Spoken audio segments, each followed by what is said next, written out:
Welcome to lesson 4.8. This is the last lesson of chapter 4.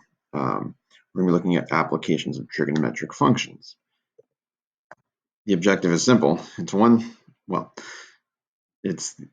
step, but or one thing in the objective, but it's just solving a right triangle. So let's look at what that actually means. So solving a right triangle means finding the missing lengths of its sides and the measurements of its angles. So we will label right triangles so that A, lowercase a, is opposite angle, capital A. So the lowercase letters are going to be the lengths of the sides. The capital letters are going to be the angles. They correspond where the lowercase and the uppercase of those letters are on opposite sides. So it's like the angle that opens up to a side. So same with B, same with C, and C would be the hypotenuse. So again, capital A angle opens up to lowercase a side. Angle B opens up to side B. Angle C, which is your 90-degree angle always, will open up to your hypotenuse always. So when solving a right triangle, we will use the sine, cosine, and tangent functions rather than their reciprocals. You could use the reciprocal functions, meaning cotangent, secant, and cosecant, but we're not going to. We're going to stick with those three. So the idea is, what we're going to look at in a moment is, you're going to get some of this information. Solving the right triangle is being able to find all the missing parts. So you're going to get enough information to figure it out, and then you have to fill in whatever's missing. So here you have, there we go, there's a triangle. All right, so what all you're given is capital A. So the angle A is 62.7 degrees, and lowercase a is 8.4 units or whatever, the length. So solve the right triangle, rounding length, so 2 decimal places. So what we don't know is angle B. We do know angle C, even though it's not given, right? Angle C is it's a right triangle, so that is 90 degrees. So what we don't know is angle B, the length of side B, and the length of the hypotenuse C. So the first thing you can do is figure out the angle B. And what you know is, since they are, I forget if it's complementary or supplementary, I'll have to look that up. But anyway, A and B add to 90 because all three have to add to 180, and C we already know is 90. So A plus B has to equal 90. You already know that A is 62.7. So if you're solving for B, you would simply subtract 62.7 from 90 and get 27.3. So angle B is 27.3 degrees. In order to find the length of side B, we're going to use angle B, all right? And the reason why we're going to use tangent is because tangent is opposite over adjacent. And we know the angle, and we know one of the sides, we need to find the other side. So tangent of B is equal to B over A. We know that angle B is 27.3 degrees. We're solving for the length of side B, and it's all over 8.4 because that's what was given as side A. And what you end up with is essentially you're just going to multiply both sides by 8.4. So the length of side B is equal to 8.4 times the tangent of 27.3 degrees. You're going to use your calculator to figure that out. You're going to make sure that you're in degree mode, and you're going to need to round to 2 decimal places, and you're going to get 4.34. All right, so the length of side B here is 4.34. What you should note is that obviously this is not to scale. This is just a random right triangle that you're using to visualize, but given that A is 8.4 and B is 4.34, this is not to scale, and that's okay. This is something you have to recognize and not let it throw you off. But it does make sense if you think about angle A is much bigger than angle B, right?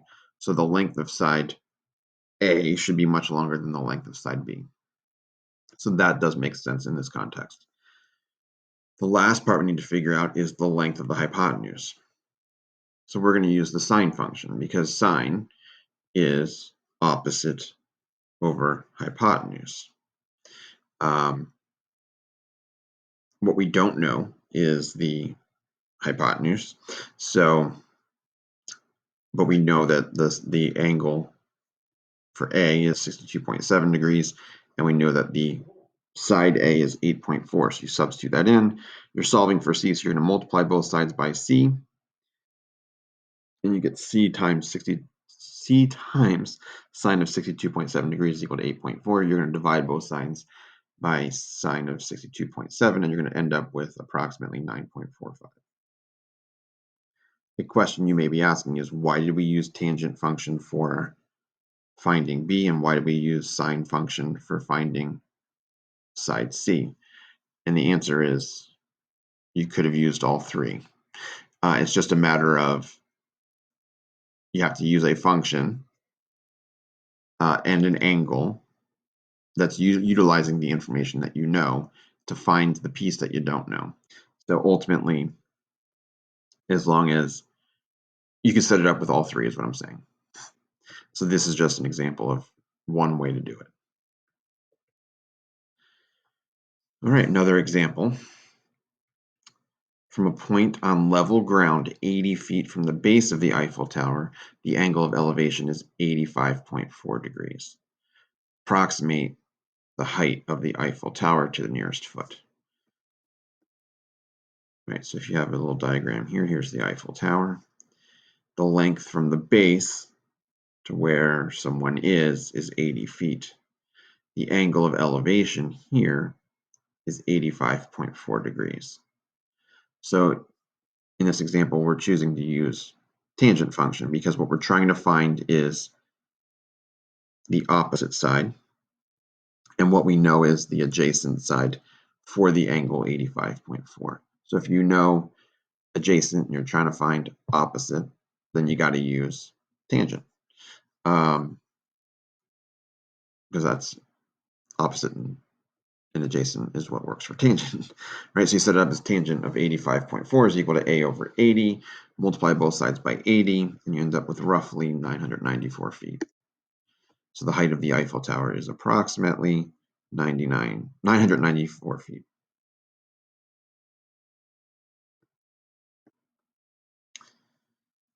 A guy wire is 13.8 yards long and is attached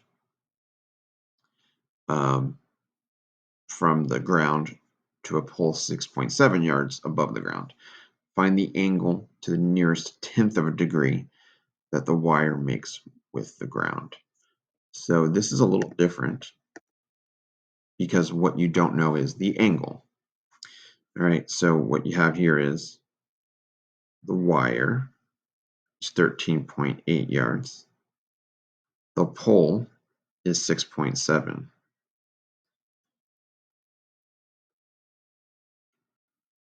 It's asking for the angle that the wire makes with the ground. So essentially this A angle here, the one here. So what you know is an opposite side and the hypotenuse side. So that's why we're going to use sine, because sine is opposite over hypotenuse.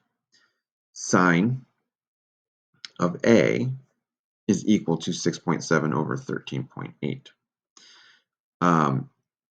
In order to solve for A, you're going to take the inverse sine of both sides. So when you take the inverse sine of the left side, you simplify to A. On the right side, you're taking the inverse sine of 6.7 over 13.8. And then that ends up equaling 29 degrees. Or approximates 29. And we're rounding to the nearest tenth. That's why we wrote 0.0. So at this point, I know this is a much shorter lesson, but you're going to get in the practice just questions like these. So we will have an exit ticket that I'm going to give to you in conjunction with the notes as opposed to waiting a day. So try the exit ticket. We will go over the exit ticket beginning of class tomorrow, and the practice will be similar to these questions. All right, so let me know if you have questions. Try the exit ticket, and we'll